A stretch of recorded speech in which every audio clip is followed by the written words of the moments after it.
మాజీ మంత్రి సీదిరి అప్పలరాజుపై కూటమి ప్రభుత్వం కక్ష సాధింపు చర్యలకు దిగింది. ఏడాది క్రితం నమోదు చేసిన కేసులో ఇవాళ సుదీర్ఘంగా విచారించారు పోలీసులు. కాసిబుగ్గ పోలీస్ స్టేషన్లో సీదిరి అప్పలరాజును 7 గంటలకు పైగా పోలీసులు విచారించారు. ఏడాది క్రితం కూటమి ప్రభుత్వ తప్పిదాలపై మీడియాతో మాట్లాడిన సీదిరి అప్పలరాజుపై పోలీసులు కేసు నమోదు చేశారు. ఎన్ని రకాలుగా ఇబ్బందులు పెట్టినా, ఎంత మానసికంగా వేధించినా సరే, ప్రజల పట్ల మాకున్నటువంటి కమిట్మెంట్ కానీ, ఆలోచన విధానాన్ని కానీ ఇసుమంతైనా కానీ మార్చలేరని ఈ సందర్భంగా ఈ పాలక పక్షానికైతే నేను తెలియజేయదలుచుకున్నాను.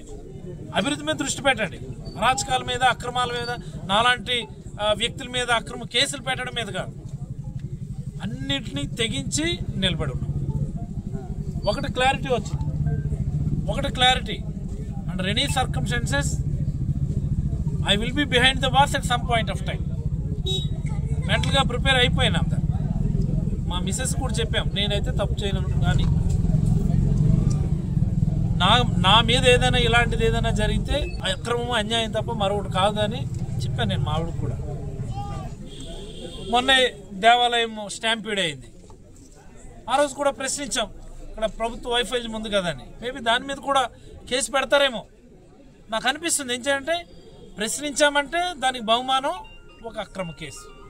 ప్రతిపక్షంలో ఉన్నప్పుడు అలాగే ఉన్నాం, అధికారులు ఉన్నప్పుడు అలాగే ఉన్నాం. ఈరోజు ప్రతిపక్షంలో కూడా అభివృద్ధి మీద, అక్రమాల మీద ప్రశ్నిస్తూనే ఉంటాం.